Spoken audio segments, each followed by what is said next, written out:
오늘은 구약 마지막 시간입니다. 가스펠 프로젝트가 6권이 구약에 할애되어 있고 6권이 신약에 할애되어 있는데요, 거의 구약을 마치는데 거의 2년이 소요되었습니다. 오늘 마지막이에요. 뜻깊은 날이죠. 우리 교회는 구약만 설교하는 줄 아는 사람들이 있는데 이제 다음 주부터 신약만 설교할 겁니다. 당분간. 구약의 마지막 시리즈는 포로 교환과 관련된 말씀입니다. 성전을 재건하고 그리고 이제 공동체를 새롭게 하고 또 예루살렘 성벽을 재건하기 위해서 포로들은 어떤 큰 희망을 품고 자신의 고국으로 돌아옵니다. 우리는 지난주에 느헤미야와 에스라 시대의 특별한 영적 부흥 사건인 수문 앞 광장에서 사경회를 우리가 살펴보았습니다. 백성들이 함께 모여서 7일 동안 율법을 읽고 그 율법을 이해하고 배우는 시간을 가졌고요, 백성들은 그 말씀에 대한 반응으로 초막절을 지켰습니다. 즉 출애굽할 때 하나님의 은혜와 그분의 신실함을 기억하는 그런 시간을 가졌습니다. 또한 이 시간을 통해서 사람들은 자신의 죄를 고백하고 하나님과의 약속을 갱신하는 언약 갱신의 일들도 했습니다. 그리고 또한 율법의 모든 명령을 따르겠다고 사람들마다 자원하여서 스스로 거기에 대해서 약속하고 그리고 맹세하고 헌신하는 일들이 지난 주일에 있었던 말씀에 있습니다.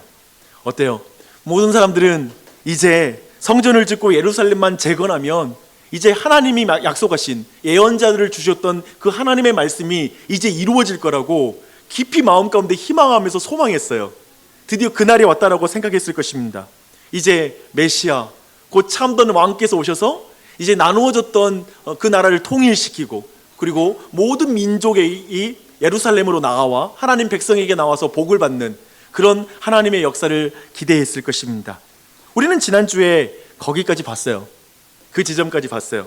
마치 신데렐라가 왕자를 만나서 결혼하는 것으로 그 동화가 끝나는 것처럼 다들 그렇게 끝나죠. 백설공주가 왕자와 키스를 하고 다시 이렇게 살아나는 장면, 그런 장면으로 모든 동화는 끝납니다. 그런데 느헤미야에는 다음 이야기가 있어요. 지난주에 우리가 느헤미야 봤던 건 느헤미야 8장의 말씀이었고요, 13장까지 그 말씀이 이어집니다. 근데 느헤미야의 13장의 말씀은 사실 새드 엔딩으로 끝납니다. 나중에 이 13장에 보면 느헤미야가 도시를 다시 돌아보게 됩니다. 근데 그때 과거 스룹바벨이 힘써서 지었던 그 성전 안에는 이제 그 관리가 너무 허술해지고 거기 안에 자격이 없는 제사장들이 일을 하고 있는 거예요. 또한 에스라가 율법을 재건하기 위해서 수문 앞 사경회까지 했었잖아요. 근데 그 백성들이 안식일에 일을 하는 것을 보게 됩니다. 그리고 자신이 힘써 세웠던 예루살렘 성벽 곁에 시장이 형성되고 거기에서 안식일을 지키지 않고 상거래를 하는 것들이 이루어지게 되는 거예요. 어때요? 어쩌면 느헤미야 8장에서 영적 부흥을 경험한 그 사람들은 도대체 어디 있는 것일까요? 그 사람들은 어디를 간 것일까요? 그래서 느헤미야에서 우리 모두 해피엔딩을 기대했던 많은 사람들이 이제 13장에 가면 왠지 찜찜한 기분으로 그 성경을 덮게 됩니다. 그럼 우리는 그들이 왜 그렇게 되었는지에 대해서 그 과정을 이해할 필요가 있습니다. 메시아와 하나님의 영광스러운 임재에 대한 그 약속, 성경의 그 약속과 대조적인 현실 때문에 그들의 신앙이 그렇게 되었습니다. 경제적 궁핍이 계속됐던 거예요. 수문 앞 광장에 그 부흥회가 일어나고 나서 여전히 경제적으로는 궁핍한 거예요. 또 가뭄이 계속 닥쳐서 그 땅에 기근이 있었어요. 거기에다가 전염병까지 끊임없이 이스라엘 백성에게 닥쳐왔습니다. 어때요? 너무나 냉혹한 현실이 있는 거예요. 주일날에 이렇게 교회 와가지고 좋은 말씀 들을 땐 너무 감격이 되고 기쁜데 그냥 교회당을 나설 때부터 그리고 다음 월요일부터 어쩌면 지옥과 같은 생활들이 시작되는 거예요. 똑같구나.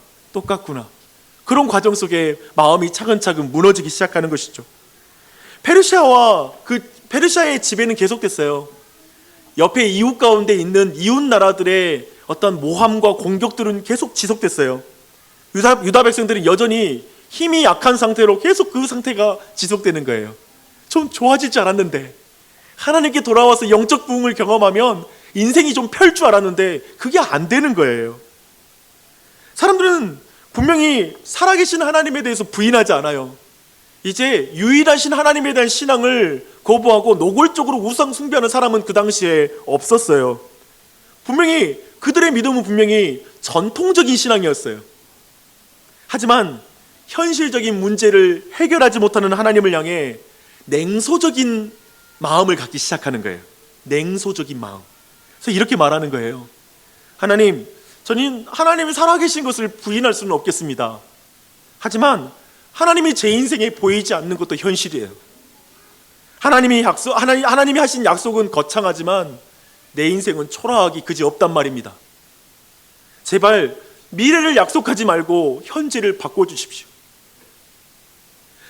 도대체 하나님을 믿는 의미란 뭐란 말입니까? 주변의 사람들이 제게 말합니다. 나를 보고 하나님 믿어봤자 별것 없구나라고 말하고 있고요. 그리고 성전을 재건해도 별것 없구나. 예배를 재건하는 삶을 살아도 별것 없구나. 성경을 읽고 공동체를 위해 살아도 별것 없다고 말합니다. 사람들 안에 이러면서 하나님에 대해서 냉소적인 마음을 품기 시작하는 거예요. 이런 정서는 말라기 시대에만 있는 정서일까요? 아니죠. 지금 우리 시대에 우리에게도 이런 냉소적인 마음이 우리의 삶에 있을 수 있습니다. 우리는 말라기 시대의 백성들과 비슷한 정서를 가지고 아마도 말라기 시대가 경험했던 비슷한 영적인 삶을 살아가는 것 같습니다. 이제 우리가 살펴볼 건 말라기 시대의 예배의 타락을 볼 것이거든요. 아마도 그 말라기 시대의 그 예배의 모습은 우리의 예배의 모습일 수 있습니다. 그걸 하나하나 보게 될 거예요. 그런 의미에서 1장 1절은 말라기를 통해서 하나님이 주시는 중요한 말씀의 그 성격을 우리는 분별하여 알려주고 있습니다. 함께 읽겠습니다. 여호와께서 말라기를 통하여 이스라엘에게 말씀하신 경고라.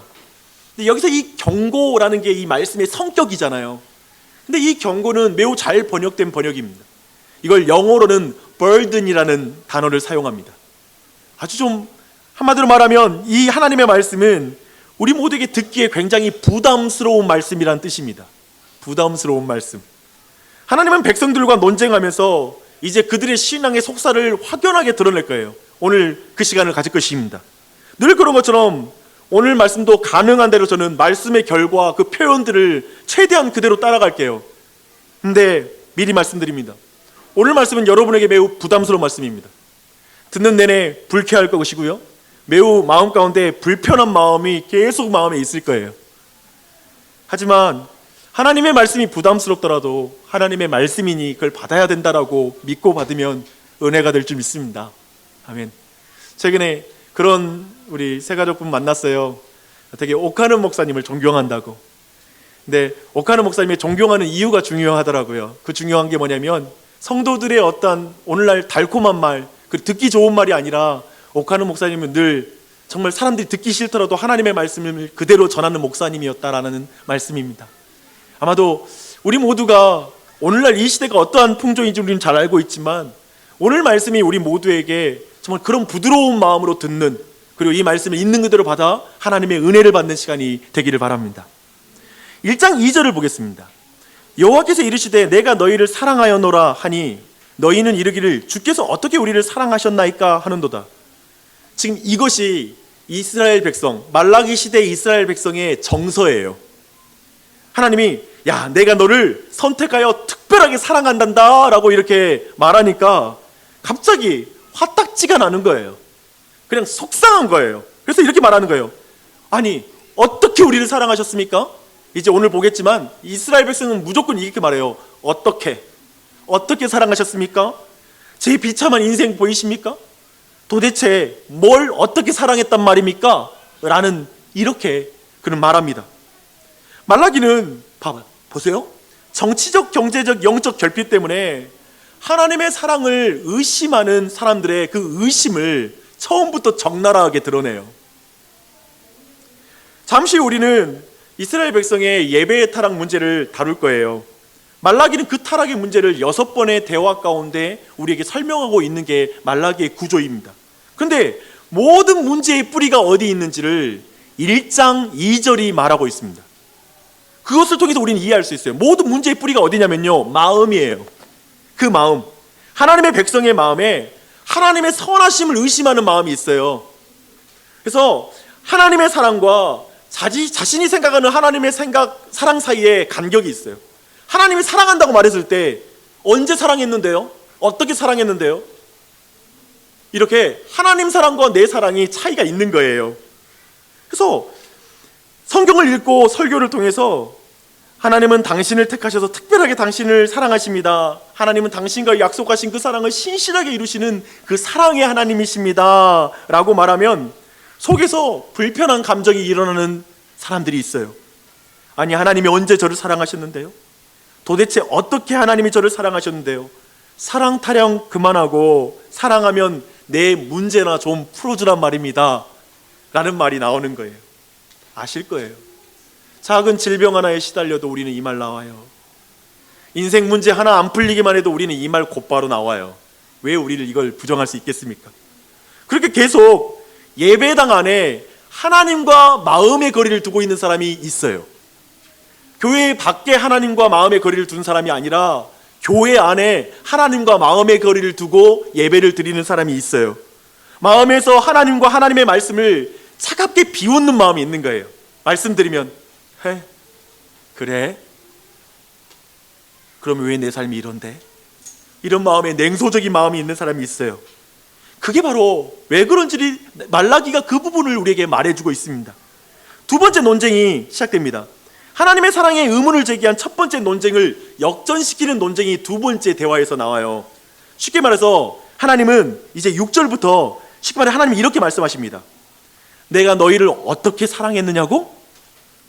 그러나 너희가 의문을 제기할 것은 너희를 향한 나의 사랑이 아니야. 나를 향한 너희의 사랑에 의문을 제기해야 돼. 너희는 어떻게 나를 사랑했느냐? 너희는 어떻게 나를 사랑했느냐?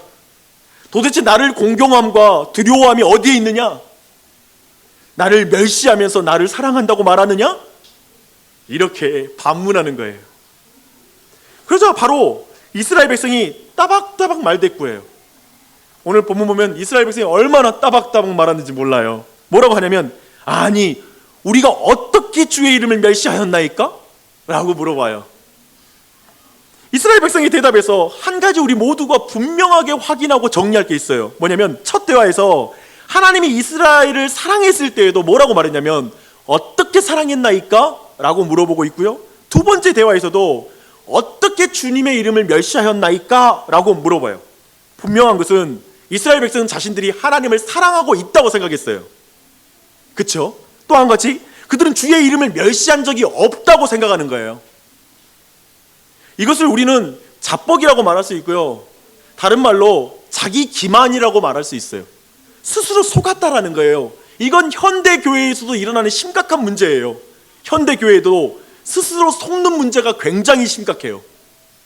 여하튼 그들은 스스로 하나님을 사랑하고 있고 자신이 하나님의 이름을 높이고 있다고 생각했어요. 왜냐하면 그들은 이제까지 노골적인 우상 숭배에 빠져본 적이 없거든요. 그들은 유일신을 숭배하고 있어요. 믿고 있어요. 그들은 예배하지 않는 비종교인이 아니에요. 때마다 주일마다 시간마다 그때가 되면 예배드리러 나와요. 그들은 나올 때 예물을 안 드리는 사람이 아니에요. 예물을 가지고 와서 예물을 드리는 사람들이에요. 성경 통독도 했고 새벽 기도도 하고 찬양도 크게 부르고 헌물과 제물을 드리는 종교인들이에요. 분명히 그러한 예배자들이에요. 그래서 도무지 하나님 말씀이 이해가 안 되는 거예요. 내가 언제 하나님 사랑하지 않았죠? 내가 언제 하나님의 이름을 멸시했단 말입니까? 라고 너무나 자신 있게 하나님 앞에 말하는 거예요. 하나님은 그 대답으로 그들의 예배에 대해서 지적하십니다. 하나님을 공경함과 두려워함이 사실 예배에서는 가장 먼저 드러나야 되거든요. 근데 이스라엘 백성은 눈멀고 전은 희생제물, 그리고 병든 것을 가져와서 하나님께 예배하는 거예요. 이 행동이 의미하는 게 무엇입니까? 하나님을 사랑하지 않으니까, 첫 번째 질문이었죠. 하나님을 사랑하지 않으니까 아까운 거예요. 이해되세요? 사람은 자신이 사랑하지 않는 사람에게 조금도 나누고 싶지 않아요. 그렇잖아요. 돈이 많으면 나눌 수 있다고요? 제가 볼 땐 돈이 많아서 나누는 게 아니라 사랑이 많으니까 나누는 거예요. 돈이 없어서 못 나누는 게 아니라 사랑이 없으면 못 나누는 거예요. 그렇죠? 그걸 분명히 알 수 있어요. 좀 더 들어가 보겠습니다. 하나님이 자신을 사랑하는 것을 믿지 못하면 예배 시간이 아까워져요. 그렇지 않습니까? 하나님이 나를 사랑하는 줄 알면 예배 시간이 안 아까워요. 예배 시간이 짧아지게 느껴져요. 더 하나님 예배하고 싶어요. 사람은 자신을 사랑하지 않는 사람에게 시간 조금도 쓰고 싶지 않아요. 여러분 그렇지 않아요? 여러분을 아끼지 않는 사람 만나고 싶으세요? 여러분 싫어하는 사람 만나고 싶으세요? 그렇지 않아요. 나를 사랑하는 사람과 시간을 쓰고 싶어요. 여기 이스라엘 백성에게 그런데 무슨 문제가 지금 생긴 거예요? 하나님 사랑이 없으니까 모든 게 아까운 예배를 드리는 거예요. 그들은 전통신앙을 가지고 예배 시간에 나왔어요. 하지만 그들의 예배는 죽은 전통이 되어버린 거예요. 종교적인 행위는 있지만, 경건의 모양은 있지만 경건의 능력은 없는 거예요. 교회당에 앉아있는 시간이 너무 아까워요. 그래서 이상하게 늦는 습관이 생겼어요. 아무튼 이상하게 예배 시간 늦는 게 이상의 습관이 돼요. 그리고 빨리 가고 싶어서 예배 시간이 계속 길게 느껴지는 거예요. 그래서 예배 시간을 계속 시계를 자꾸 보는 거예요. 몸은 앉아있지만 빨리 돌아가서 내가 할 일들이 벌써 생각이 나요. 그래서 예배 시간 전체를 지배하는 건 이미 앞에서 하다가 온 일들이 계속 생각이 나고, 돌아가서 할 일이 생각나서 정작 지금 이 순간 하나님 말씀 듣는 게 너무 어려운 거예요. 막 그렇게 너덜너덜 났어요, 시간이. 왜냐면 내 마음에 그 사랑이 흐려지니까. 그래서 첫 것을 드린다라는 개념이 사라지는 거예요. 주일이 주초잖아요. 주일 첫날 그 첫 오전의 시간을 예배로 드리는 거잖아요, 우리가. 근데 어쩌면 오늘날에 많이 희석된 것은 첫 것을 드린다라는 개념이 우리 안에 많이 사라졌어요. 그래서 나의 몸과 마음을 최고의 상태로 흠이 없게 주일 예배 가운데 드리고자 하는 마음들, 그 갈망이 우리 안에 사라지기 시작하는 거예요. 그래서 너무 피곤하게 이 자리에 나와 있는 거죠. 최대한 몸을 피곤하여서 어쩌면 이 자리에 와서도 너무 졸리는 상태로 와 있는 것일 수 있어요. 사실 모든 게 아까운 것입니다. 예배 시간이 아깝고 값비싼 재물을 드리는 것을 아까워하는 예배자를 보는 하나님의 마음은 어떨까요? 하나님의 사랑을 믿지 못하고 하나님을 사랑하지 않으면서 마음의 거리를 두고 있는 백성들을 볼 때 하나님의 마음은 어떨까요? 얼마나 아프실까요? 만약 여러분이 정말 여러분이 사랑하는 사람 위로하기 위해서 서울로, 그 사람이 서울에서 일하기 때문에 서울로 올라가기를 결정했다고 생각해 보십시오. 근데 이제 힘겹게 아침 일찍 일어나서 비싼 표를 사고 기차를 타고 올라갔어요. 그래서 여러분이 약속 시간 전에 도착하려고 일찍부터 서둔 거예요.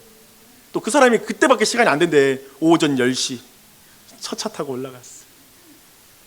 그래서 올라갔는데 그 사람이 약속 시간을 늦는 거예요. 그렇게 허겁지겁 와가지고 이제 이야기를 시작하는데, 정작 이야기를 시작하는데 자꾸 시계를 보는 거예요. 그 메시지는 뭐예요? 빨리 말해, 빨리 말하고 끝내, 이런 메시지잖아요.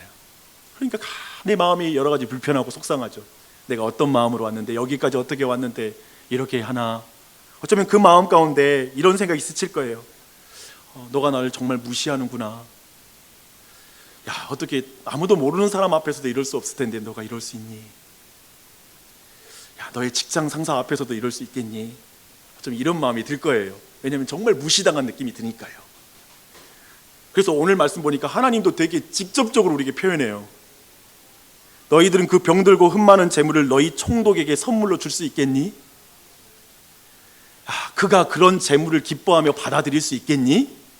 좀 적나라하게 이야기해요. 마음의 거리를 둔 사람과 한 자리에 있는 것만으로도 고역이에요. 그렇죠? 그리고 대화하는 내내 그 사람의 얼굴 눈 한 번 마주치지 않고 핸드폰을 계속 넘기고 있는 사람 보는 것도 너무나 속상하고 마음 아파요. 분노가 치밀 거예요. 그런데 우리가 불쾌함을 보이자 그 사람이 도리어 이렇게 말하는 거예요. 왜 다짜고짜 화를 내고 그래? 언제 내가 만나달라고 했어? 왜 이렇게 힘들게 올라와가지고 갑자기 나 부담스럽게 이래? 언제 내가 당신을 무시했다고 그래? 내가 이제까지 하는 말 다 듣고 있었거든? 내 귀는 다 듣고 있었거든? 지금 할 일 많은데 내가 여기까지 나오느라고 얼마나 많은 걸 희생한 줄 아세요? 최소한 내 마음 알아줘야 될 거 아니에요. 얼마나 큰 대가를 지불했는데 도대체 내가 뭘 잘못했냐고요. 저는 당신을 충분히 존중하고 있잖아요. 여기 앉아있는 것만으로도 당신 존중하는 거예요. 만약에 이런 말 여러분 들으면 어떨 것 같아요? 정말 아끼는 마음으로 올라갔는데 이런 말 들으면 아마도 이런 대화를 막 나가는 거죠. 그렇죠? 막 나가자는 대화죠. 아마 우리들 대부분은 이런 식으로 말하는 사람이 있다면 아마도 관계 장애가 있을 것이다 라고 말하거나, 아니면 이 사람 사회 부적응자 아니야? 라고 하는 마음까지 우리 마음에 스칠 거예요. 그런데 정확하게 이런 식으로 이스라엘 백성이 하나님께 말하는 거예요. 어떻게 하나님 사랑 안 했는데요? 어떻게 하나님 멸시했는데 내가? 마치 굉장히 떳떳하게 말하는 거예요. 지금 딱 이 분위기예요. 하나님과 데이트하는 예배당에서 정확하게 이렇게 행동하고 있는 거예요. 근데 우리 중 누구도 그런 이스라엘 백성을 관계장애가 있다고 말하진 않아요. 영적인 관계장애 아닌가요? 그런 장애가 있다는 걸 말하진 않아요. 왜냐하면 제가 볼 때 우리는 대부분 예배 드릴 때 철저하게 하나님을 인격적인 분으로 인정하지 않는 것 같아요. 그리고 또 한 가지, 하나님의 관점으로 상황을 보는 눈이 현저하게 떨어져요. 하나님은 이걸 어떻게 볼까? 하나님 나 예배하는 모습 어떻게 볼까? 하나님 얼마나 기다렸을까? 하나님의 관점으로 예배의 시간을 평가하는 걸 잘 못해요. 하나님 마음은 어떨까요? 예절을 지켜야 되니까 와 있긴 한데, 앉아 있긴 한데 눈도 마주치지 않고 음성도 들으지 않으려고 마음에 헤드폰을 끼고 있는 거야. 다른 노래를 듣고 있어. 머리에선 계속 다른 생각을 하고 있어요. 마음의 거리를 딱 두고 있는 게 다 보여요. 하나님은 마음도 감찰하시거든요. 그러면 하나님께서 할 것 다 했다고 생각하는 사람을 볼 때 하나님의 마음은 어떨까요? 10절 말씀이에요. 만군의 여호와가 이르노라, 너희가 내 제단 위에 헛되이 불사르지 못하게 하기 위하여 너희 중에 성전문을 닫을 자가 있었으면 좋겠다. 야, 세상의 모든 교회 문 좀 닫아버렸으면 좋겠다. 예배 못 드리게. 이렇게 말하는 거예요. 어떤가요? 이 말씀 너무 부담스럽지 않아요? 진짜 부담스러워. 말하기 자체가 너무 적나라해요. 그래서 우리의 그냥 폐부를 쑥쑥 찌르고 들어오는 것 같아. 발가 벗겨놓고 나서 말씀하시는 것 같아요. 이 말씀은 제게도 부담스러운 말씀이에요. 목사인 나에게도 부담스러워요. 이런 예배의 타락의 부분이 바로 제사장에게 출발하는 타락이기 때문에 그렇습니다. 우리 1장 6절 보십시오. 이렇게 시작해요. 내 이름을 멸시하는 제사장들아 라고 말하는 거예요. 그리고 2장 1절부터 9절까지는 제사장들을 지목해가지고 이 예배의 타락이 너희 때문에 지금 애초에 시작됐다라고 말하고 있는 성경입니다. 왜냐하면 눈이 멀었거나 절거나 아픈 그 재물을 검사해서 온전한 제물로 바치게 하는 그 역할이, 분별해준 역할이 바로 제사장들이 해야 되는 역할이거든요. 제사장들은 근데 왜 이렇게 게을러졌을까요? 왜 이렇게 타협해버렸을까요? 한번 그걸 질문해 봐야죠. 여러 가지를 상상할 수 있어요. 그런데 저는 요한복음 2장이 사실 오늘 사건과 전체가 겹치는 사건이에요. 예수님께서 성전을 정화시키는 사건이 있잖아요. 즉 이방의 뜰이라고 불리는 그 장소에서 사람들이 이제 양과 그리고 여러 가지 염소와 재물들을 사고 팔고 환전상들이 있는 시장으로 만들어버렸잖아요. 그곳에서 예수님은 상을 엎어버리고 채찍으로 그 모든 것들을, 양들을 이제 쫓아내시기 시작하시잖아요. 그 사건 말입니다. 거기에 보면 그 모든 일이 허락되었던 이유는 뭐냐면 제사장들이 그 상인들로부터 돈을 어느 정도 받았어요. 즉 그 제사장들의 수익 구조였어요. 그걸 보고 그런 모든 행동들을 허락해 준 거예요. 그게 바로 영적인 예배의 타락이었습니다. 생각해 보십시오. 아마도 제사장들, 이 당시의 제사장들도 어느 정도 그런 타협이 있었을 거예요. 어떤 식으로 타협했을까요? 그 당시 사람들 너무 가난하잖아요. 힘들잖아요. 그래서 병든 걸 끌고 와요. 값싼 거 끌고 오면, 그래 뭐 힘드니까 제사 드리는 사람도 힘든데 비싼 거 사봤자 뭐 안 좋을 수 있고 적당히 예배 드리도록 그래도 허락해 주자. 아유, 목자의 마음을 가져야지 하면서 그런 식으로 예배 드리는 걸 허용했을 거라 생각해요. 왜냐하면 사람은 합리화의 천재거든요.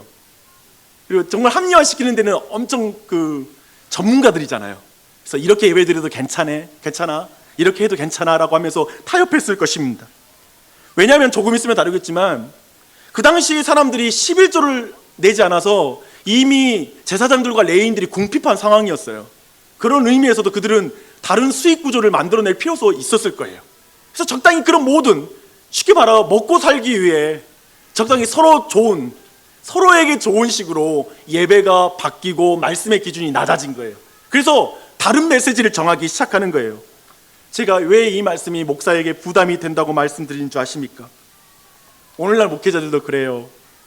성도들이 부담스러운 말씀을 전하는 게 부담돼요.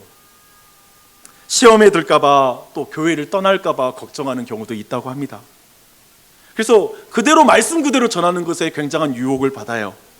앞으로는 동성연애가 죄라고 말하는 것 또한도, 그리고 그 부분을 정확히 잘 다루는 것도 어려워지는 시대가 될 거예요.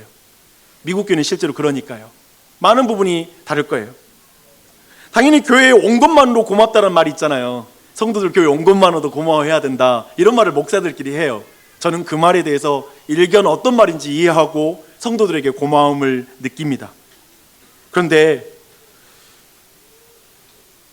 어쩌면 우리 모두가 복받는 설교하고 다들 듣기 좋고 부담 없는 설교해야 헌금이 많이 들어온다라는 조언들도 하기도 합니다. 그런 면에서 오늘 말씀이 어찌 부담스럽지 않겠어요? 말라기 말씀은 너무 부담스럽죠.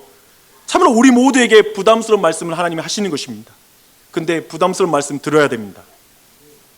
제가 보니까 교회의 본질은 부담스러운 말을 들을 수 있는 회중, 또 부담스러운 말을 할 수 있는 목사, 이런 모든 게 어우러져야지 교회가 교회다워져요. 어쩌면 우리 아까 말했던 오카는 목사님의 시대의 사랑의 교회 생각하면 정말 해야 될 말을 했거든요.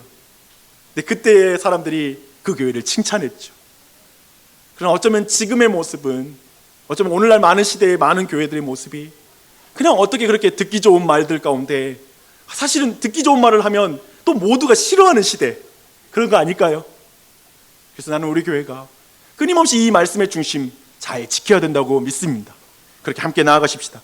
근데 11절에서 보니까요, 이제 하나님은 매우 특별한 말씀을 하세요. 이제 사망에 있는 이방인이 여호와의 위대하심을 깨닫고 그분을 예배할 때가 올 거라고 말하는 거예요. 이 말한 이유가 뭔지 아세요? 그런데 이제 곧 있으면 이방 민족들이 하나님께 돌아와 예배할 텐데, 정작 하나님의 백성들은, 하나님의 자녀들은, 왕 같은 제사장인 그 백성들은 하나님의 이름을 모독하고 있다는 거예요. 이걸 꼬집어 말하는 거예요. 그러니까 왜냐면 예배하는 게 아깝고 예배하는 게 너무 귀찮아 버린 거예요. 예를 들어 힘겹게 누군가를 전도해서 교회에 왔어요. 근데 교회에 오니까 사람들이 다들 예배 드리는 거 귀찮아하고 기대감이 없어. 그리고 빨리 끝났으면 좋겠다고 시계를 다들 봐. 그 모습을 보면 이방인이 뭘 느낄까요? 믿지 않는 사람이. 그것을 지금 정확하게 말씀 가운데 가져와서 설명하고 있습니다. 13절을 보십시오. 우리는 하나님 사랑이 없을 때 예배 시간과 재물을 아까워한다고 표현했는데요, 여기에 다른 표현이 또 나와요. 뭐라고 표현하면, 너희가 또 말하기를 이 일이 얼마나 번거로운고 하며 코웃음을 치고 훔친 물건과 저는 것과 병든 것을 가져왔느니라. 하나님 사랑이 없는 예배는 귀찮아요. 예배가 귀찮아져요. 모든 것이 번거로운 거예요. 예배 좀 간단하게 짧게 했으면 좋겠어 라고 말하기 쉬운 거예요. 그래서 예배의 재물부터 형식까지 어떤 면에 이런 사람들은 다 유치하기 짝이 없어요. 이런 거죠. 뭐 하나님을 예배하는데 마음만 드리면 되지, 뭘 복잡하게 좀 짧게 하지. 본인 기준으로 모든 귀찮은 것은 하지 않는 예배가 돼요. 찬양이 귀찮으면 찬양 안 해요. 또 앞에 시간이 별 의미가 없는 것 같으면 앞에 시간은 참여하지 않아요. 예배를 부분으로 이해해요. 예를 들면 그런 모든 것이 자기 기준이에요. 내가 귀찮고 번거로우니까 그렇게 하지 않겠다라는 거예요. 그래서 하나님이 계시면 뭐 마음만은 받아주시겠지, 뭐 마음은 받아주면 되는 거 아닌가? 라고 이렇게 말을 합니다. 저는 이 말이 되게 두 가지 말이에요. 마음은 하나님 받아주시겠지, 무소부재하신 하나님에 대한 신앙 고백일 수 있는 동시에, 그런 예배관인 동시에 나 편한 대로 해도 돼 라는 그런 식의 예배관일 수 있어요. 위험한 말이에요. 하나님 내 마음은 받아주시지 뭐. 이해되시죠? 이런 부분 우리는 경계해야 됩니다. 주 안에 사랑하는 여러분, 여기까지 내용 잠깐 정리하십시다. 하나님이 이스라엘 백성을 사랑한다고 말씀하시니 이스라엘 백성은 우리를 어떻게 사랑했습니까? 라고 대답합니다. 하나님의 사랑과 이스라엘 백성이 생각하는 하나님 사랑 사이에 간격이 있어요.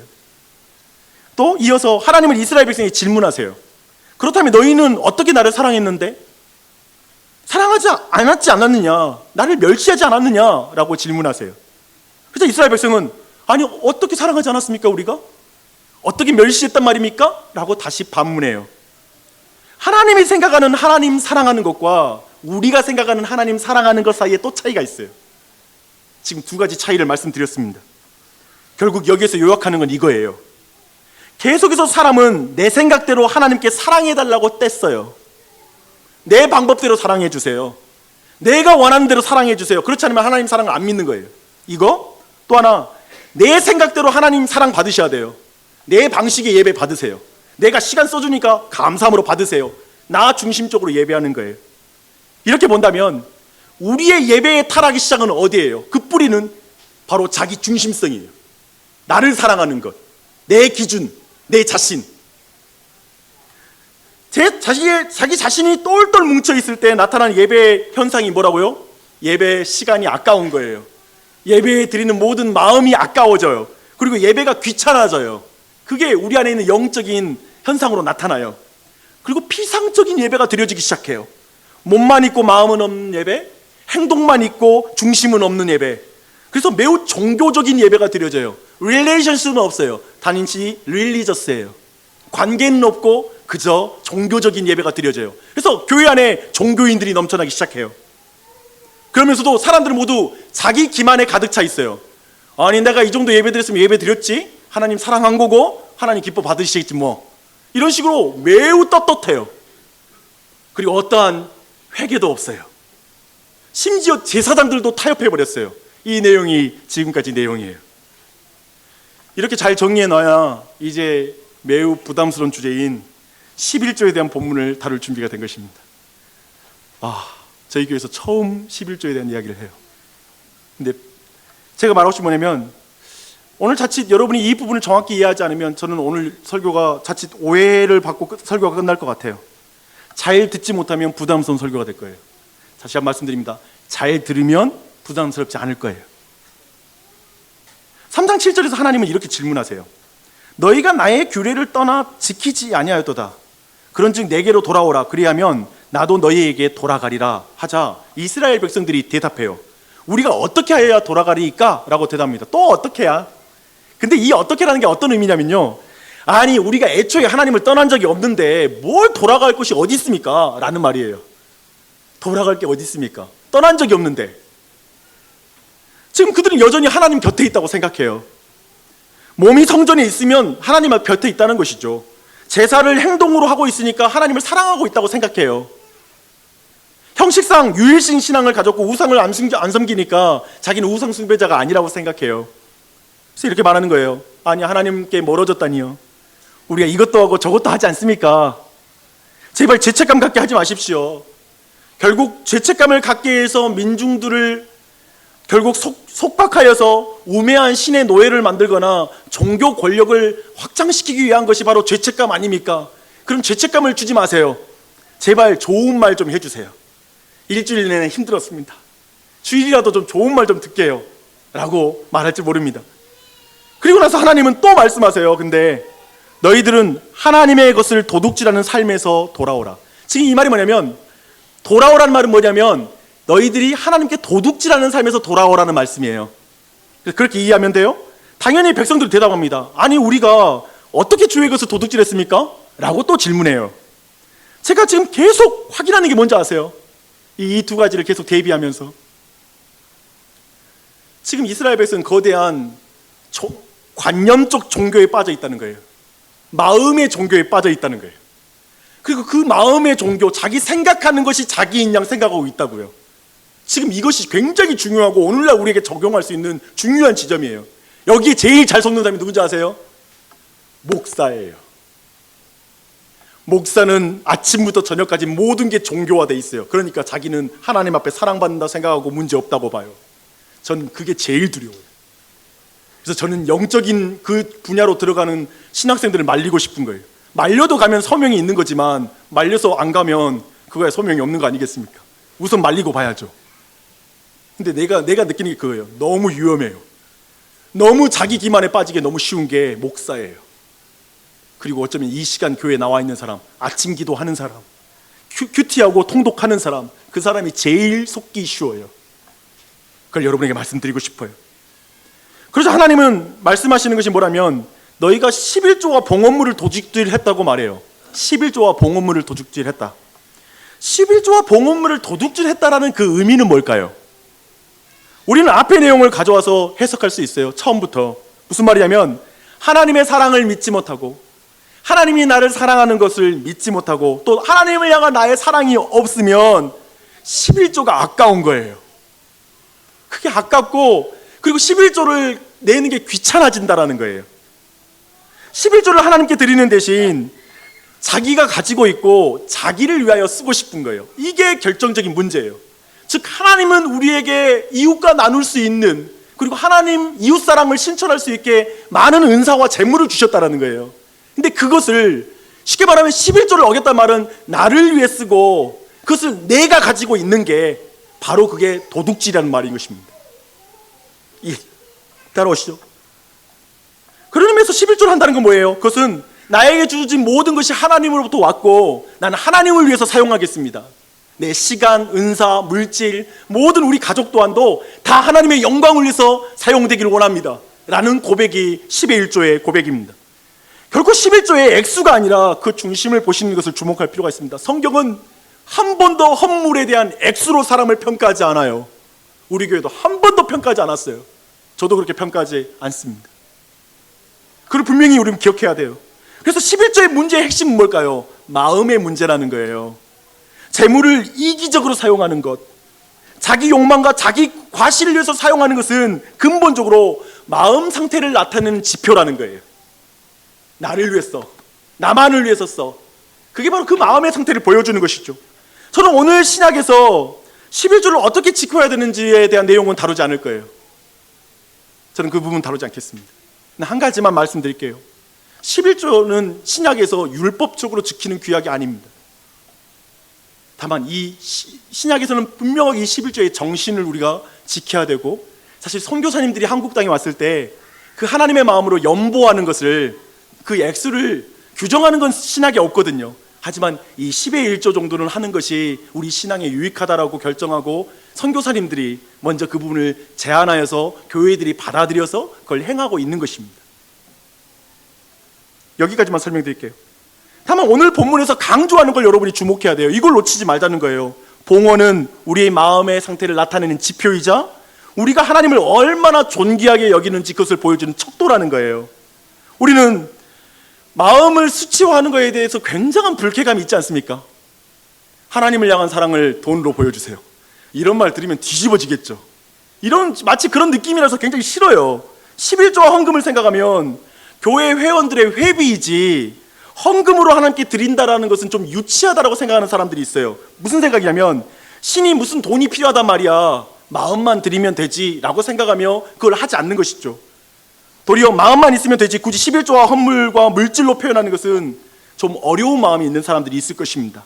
그런데 이런 생각에 대해서 예수님이 이렇게 대답하세요. 예수님은 마태복음 6장에서 이렇게 말씀하십니다. 내 보물이 있는 그곳에 내 마음도 있느니라. 이게 예수 그리스도의 대답이에요. 나를 따르겠다라고 말하는, 예수님을 따르겠다는 젊은 제자에게 이렇게 말씀하세요. 내 소유를 모두 팔고 주님을 따르라고 말하고 있습니다. 이 말의 뜻은 뭐냐면 나를 따르는 제자들은 나보다 돈을 더 사랑해서는 안 된다. 돈보다 나를 더 사랑하는 자가 제자의 시작이다. 이것을 지금 고백하는 게 바로 그 고백입니다.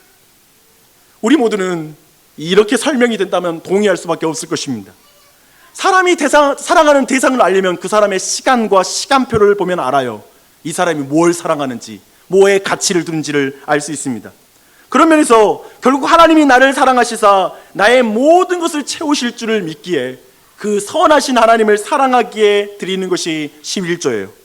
그리고 모든 것이 하나님께로부터 왔으니 청지기처럼 내가 쓰겠습니다 라는 신앙 고백이, 그 출발이 11조라고 말할 수 있습니다. 그 11조는 레위인과 가난한 자들에게 돌려져서 공동체에서 가난한 자가 없게 하는 이웃사랑의 실천이기도 해요. 그런 면에서 이제 요약할게요. 그런 면에서 결국 말라기 당시의 사람들의 마음에 뭐가 식어졌냐면 사랑이 식어진 거예요. 하나님 사랑과 이웃 사랑이 식어진 거예요. 하나님을 향한 사랑이 식어지니까 희생 제물을 아주 값어치 없는 것으로 드리기 시작하는 거예요. 그리고 또한 이웃 사랑에 대한 사랑이 식어지니까 11조에 대한 관심이 떨어지는 거예요.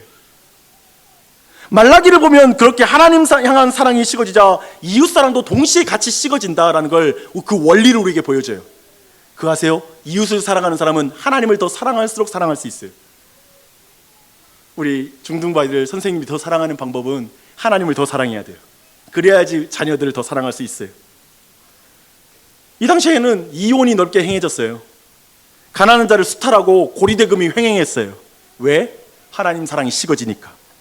그래서 11조 드림은 우리를 규정하는 것은 우리가 가진 것이나 우리가 노력해서 얻는 것이 나를 규정하는 것이 아니라 하나님이 주신 것을 어떻게 나누느냐가 우리를 규정하는 거예요. 교회를 규정하는 것, 좋은 교회를 규정하는 건 뭐냐면 그 교회가 좋은 건물을 가지고 많은 재정을 가지고 있는 것이 아니라 그 교회가 그 돈을 어떻게 쓸 줄 안다라는 걸 보여줄 때, 이웃사랑과 하나님의 영광을 위해 쓸 때 그 교회가 실력 있는 교회인 것이죠. 그걸 우리는 분명히 알아야 돼요. 오직 하나님이 주신 자원으로 무슨 일을 하는가가 왕같은 제사장으로서 그리스도인을 규정하는 것입니다. 하나님의 것을 도적질하지 않는지 돌아보십시오. 이런 표현 처음 써봅니다. 여러분, 하나님의 것을 도적질하지 않는지 살펴보십시오. 근데 이 자극적인 표현을 말라기가 사용합니다. 그리고 우리가 들어야 됩니다. 하나님을 시험해 보라고 말해요.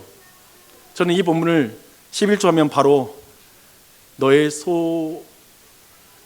나중에 지금 너의 소득이 나중에 11조가 될 거야. 지금 11조를 하면 지금 너의 모든 전소득이 나중에 너의 11조가 될 거야. 못 알아듣시는 건지. 그래서 이렇게 즉각적으로 재정을 채워준다라는 식으로 저는 이해하지 않습니다. 신약을 볼 때 그렇습니다. 모든 소유로 보이지 않는 하나님의 주권을 인정하면 분명히 하나님이 주신 복을 누리게 될 것입니다. 저는 그렇게 믿습니다. 우리는 이렇게 구약의 마지막 새드 엔딩을 살펴봤습니다. 함께 말라기 4장 4절로 6절 말씀 읽겠습니다. 시작. 너희는 내가 호렙에서 온 이스라엘을 위하여 내 종 모세에게 명령한 법 곧 율례와 법도를 기억하라. 보라, 여호와의 크고 두려운 날이 이르기 전에 내가 선지자 엘리야를 너희에게 보내리니 그가 아버지의 마음을 자녀에게로 돌이키게 하고 자녀들의 마음을 그들의 아버지에게로 돌이키게 하리라. 돌이키지 아니하면 두렵건대 내가 와서 저주로 그 땅을 칠까 하노라 하시니. 이건 구약의 마지막 세 구절이거든요. 마지막 구절이에요. 근데 4절은 바로 모세의 율법을 가리키는 토라예요. 그리고 5절은 뭐냐면 엘리야를 대변하는 선지서를 말해요.